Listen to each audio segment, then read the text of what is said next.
Happy holidays, theorists. It's your man CJ Williams tapping in for Culturalist Theory. Yo, listen, Christmas just passed and New Year's is upon us, and during this seasonal time of giving, we think it's important to highlight both the highs and lows of 2024. And while there are many gifts under the proverbial tree to be appreciated, albums that made it on this list definitely got a lump of coal for Christmas. Kick back, clean out your ears, and make sure you're tapped in. Also, we got those like and comment buttons, as well as the subscription joint to help out the algorithm. Use those. But we also keep the convo going in the Discord. Hit the link to get access through Patreon. All right, and we're off. Number 10, Navy Blue, Memoirs in Armor.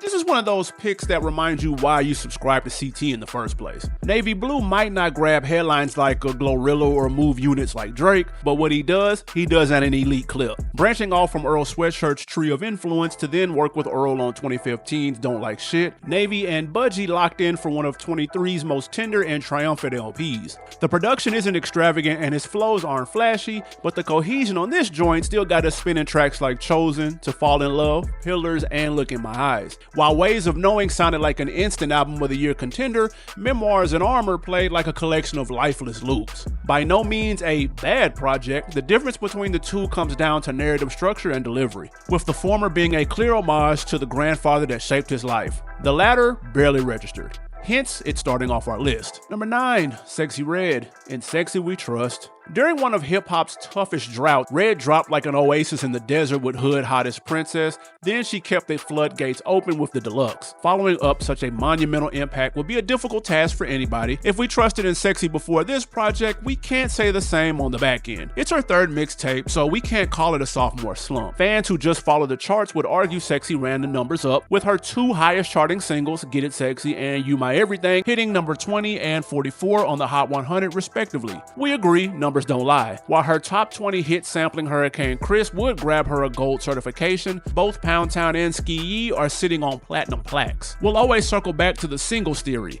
When fans got tired of the aforementioned platinum hits, crowds flocked to bangers like Looking for the Hoes, Hellcats and SRTs, Female Gucci Mane, and Shake Your Dreads. Once excitement died down for Get It Sexy and You My Everything, what were fans left with other than a birthday TikTok song and a failed recreation of the Love Sosa intro? If 2023 had her on a headliner trajectory, 2024 culturally was her coming back to earth. Number 8, 21 Savage, American Dream. Someone watching this video forgot 21 even dropped in 2024. In their defense, it was an early January release. In our defense, it shouldn't make a difference. In this market of oversaturation and depleted attention spans, it's hard to get people to revisit your project a month later, much less 12. Don't get it confused though, Savage was very intentional with this release, assuring audiences he had fully ascended into superstar status. No Cole or Drake features, labeling it as a solo outing rather than a collaborative effort with Metro, and dropping 2 weeks in to set the tone for the year. Red Rum would end up being one of the year's most streamed rap songs, with the album also being one of the year's most consumed, but that's a bit misleading. For the amount of features and producers tied to the project, the replay value was beyond underwhelming. Any song not named Red Rum, Prove It, or Shoulda Wore a Bonnet hasn't been spun since spring. If we're strictly gauging this by solo 21 LPs, maybe its inclusion is a bit of a reach. But if we're weighing it next to Savage Mode 2 or Her Loss, we would argue it could slide up a couple of spots. If the aim of this album was to convince listeners that 21 is a self-sustaining force within the rap game, we would have wanted to hear a solid selection of beats without Metro's name attached. We would have advised Savage to scale back the features, only making room for artists that fit his playstyle. Most importantly, we would have shuffled the album's content. The rap material in the beginning with the R&B songs closing out the project played like drinking orange juice that you didn't shake first. Number 7, Lil Uzi Vert, Eternal Take 2. We don't know what to believe. On the one hand, there were reports circulating saying this album was more a contractual obligation than a passion project. On the other hand, we know they didn't name it after a highly successful sequel for nothing. Regardless, the album would debut at number 3 behind 59,000 first week unit sales, both career lows. For an artist who was approaching 300K in first week sales just 4 years ago, the fanfare behind this release was almost non-existent. We went from Uzi leaks going viral to the biggest song on an official release failing to generate 10 million YouTube views a month after its drop. Trust, they're not just on here because of the sales. Only 2 of the album's 16 tracks caught our ear off the first listen. One being the infectious Chill Bay, and the other boasting a big time Rush feature, the album's sole guest appearance. Uzi is no stranger to our most disappointing list, grabbing the runner-up spot on last year's edition. The stark difference between the two, there's no denying Vert experimented outside their comfort zone on Pink Tape, while the majority of EA2 sounds like it could have been AI generated over Uzi type beats. You know the saying, offense offense wins games, defense wins championships. In this context, let's say commercial impact is offense and critical impact is defense. That would make this album special teams, respectfully. Number 6, Big Sean, Better Me Than You. In a year that will be remembered for the breakup of the Big Three and Glorilla, Sean Don's 6th LP will be mentioned as a footnote at best. Breaking a 3-album streak of chart-topping releases dating back to 2015's Dark Sky Paradise, Better Me Than You didn't even crack the top 20. Offense is out the window. With a track list consisting of 21 songs, Sean broke off 3 singles that did nothing for the artist or audience alike.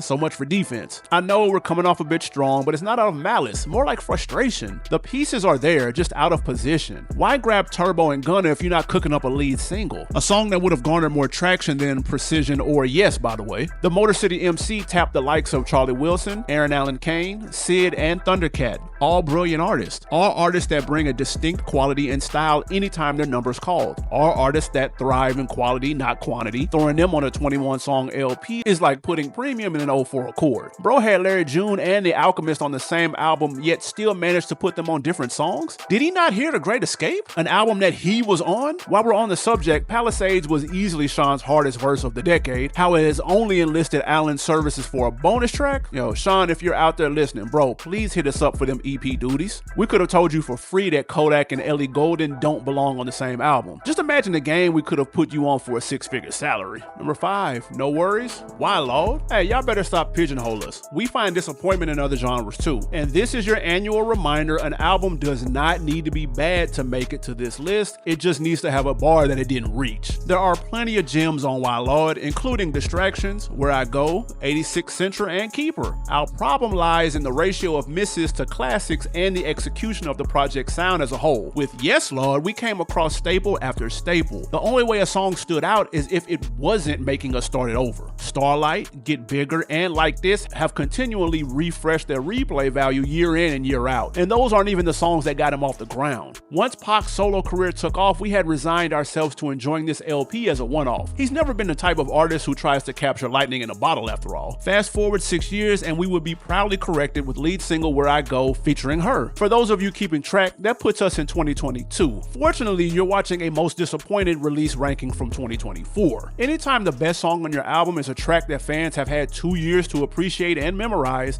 it leaves us asking, why, Lord? The album feels like a meditation in patience. From the prolonged rollout to the delayed release to the down-tempo grooves, No Worries clearly wants you to take your time with this one. While we're sure this will age well over time, there's no denying the instant impact and superior quality of its predecessor. Fingers crossed we aren't waiting 8 years for the duo's next work. Number 4, Benny the Butcher, Everybody Can Go. If you haven't seen our Griselda ranking from earlier, go check that out. If you have, then you know how high Tana Talk 4 built up our expectations for Benny's next release, and how disappointed we were to find Everybody Can Go was his answer to such a monumental step forward. We know why he did it. As the face of the label, Griselda's commercial returns are almost directly tied to Benny's success and the motion he can generate within the fan base. Hence the Hit Boy production throughout roughly half of the album. With that being said, the label that started off the decade with a sizable lead has now all but come to a halt. It could be fatigue. They were extremely prolific in that 3 to 4 year window. It could also be mismanagement. Who knows? While we've also seen a tremendous mutual love and respect between Alchemist and Hit Boy, this album is irrefutable proof that their sounds don't blend well together. Hit scratches that surface level of commercial digestibility well, but he doesn't provide the versatility needed for an artist like Benny,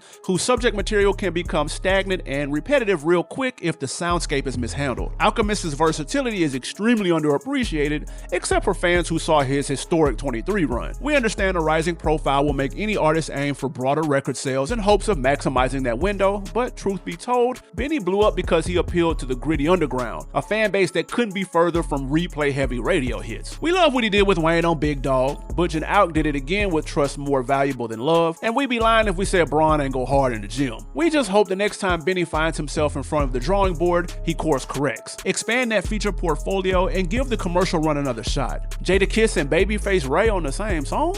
This ain't it, Chief! Number 3, Megan Thee Stallion? Megan. Of the 10 most streamed albums of the year, Megan is the only woman representing a suffocatingly male-dominated industry. But we wouldn't have been able to tell you that by judging cultural impact. Despite starting the year off strong with her first solo chart topper Hiss, and a Shaq Kobe 1-2 with Big Glow, Meg struggled to keep that momentum rolling. Where artists like Sexy Red and Glorilla have had monster years behind the impacts of Hood Hottest Princess and Glorious respectively, that highly coveted classic body of work still eludes Meg. Honestly, the Nas parallels are striking at this point. With flows and lyrical pockets that put her head and shoulders above the competition, beat selection and hit making continue to pose a challenge for the Houston MC. Problems that are evident in songs like Broke His Heart and Find Out. Can we as a community agree to do away with the deluxe repackagings? I'm not sure if she cooked up 13 new songs after the album's released, or if she was sitting on these joints knowing they would be part of a second push. If these were products of a second studio session, either call this a mixtape or a separate album altogether. If Bigger in Texas, Bourbon, and Rocksteady were recorded and available for the standard cut, whoever made the call to keep them out the lineup clearly doesn't have the Stallion's best interest at heart. How is it Meg and Glow linked up on 3 different songs and Accent stands out as the clear weak link? Because they were on a Meg type beat. While the pros might not outweigh the cons, I'd be lying if I say they were non-existent. Mama Sushi is the perfect utilization of branding becoming an organic crossover tool. The beat is crisp, American audiences get introduced to the Japanese legend, and said legend gets his first entry on the Billboard Hot 100.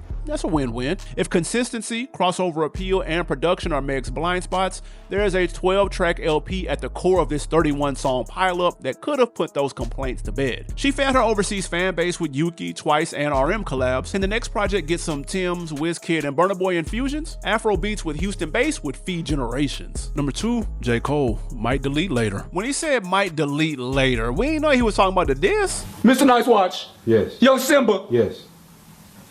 Come on, he lying, come on. As I alluded to earlier, the breakup of the Big Three has pretty much been the sole defining moment of 2024 musically. While he didn't have the Song of the Year dropped on his head, many fans feel Cole took a massive L in the exchange, and we'd have to agree. What started as an acknowledgement of shared greatness on first-person shooter, all of a sudden turned into a blistering rebuttal with Like That, and fans anxiously awaiting for the shoe to drop. Then Cole did perhaps the most surprising move of the whole battle. Rather than dropping a song in response to the taunts, this man dropped a surprise mixtape addressing the beef. A tape that included former K-Dot label Ab Soul, by the way. As a standalone project, it's not Cole's best, but it got the message across loud and clear.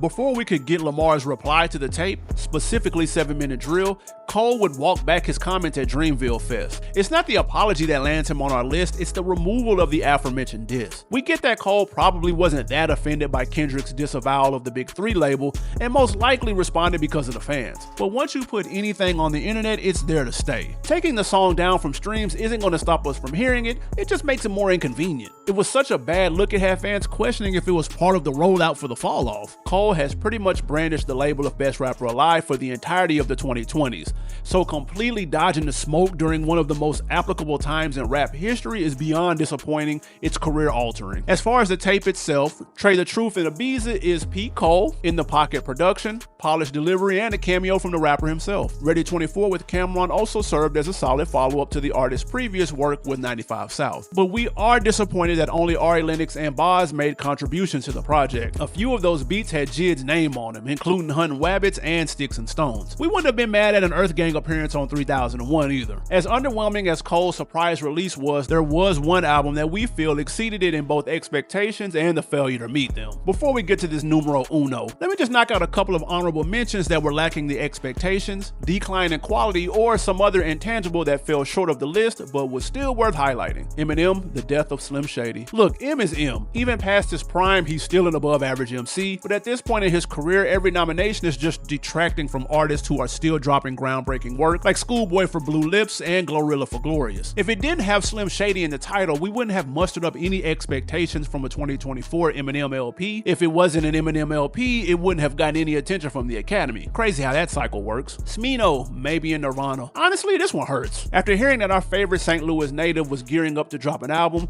we thought Christmas came early. Not only was he our 4th most listened to artist of the year, but we spoke Fun Polynesian into the ground, a single that he wouldn't even use for the album. Smee's first independent release fell short for us due to underwhelming production and a less than stellar final track list. Dear Friend is getting added to the Essentials playlist for sure, maybe even Ready Set Goku, but of his 4 releases to date, it's no doubt this one is falling out of the rotation the quickest. Chief Keef, Almighty Soul too. Listen man, we waited over a decade for the follow-up to Sosa's seminal mixtape, and by the time we finished the first spin, we forgot what we were excited for. His last album, Phonem, felt like a much needed second win. He had renowned buzz in media due to his proximity to Sexy Red, and we finally thought we would be getting a batch of new bangers. Ultimately, the mixtape he dropped with Mike Will just a couple of months prior would prove an appetizer can be better than the entree. Number 1, Snoop Dogg, Missionary. 2022's top spot went to Black Star's No Fear of Time, and last year's winner was 3 stacks for New Blue Sun. So I know what you're thinking. This spot seems to be reserved for legacy acts who over-deliver on expectations they otherwise wouldn't accrue at this point in their career. Well, Snoop and Dre are no exception. We haven't had expectations for a Snoop album since Blue Carpet Treatment. Dre barely has even been in the studio these days since he sold beats to Apple. But when we heard the two were locked in for a sequel to Doggy Style, our first thought was that's cap. Our second thought was this album will either top our albums of the year list or our most disappointing ranking.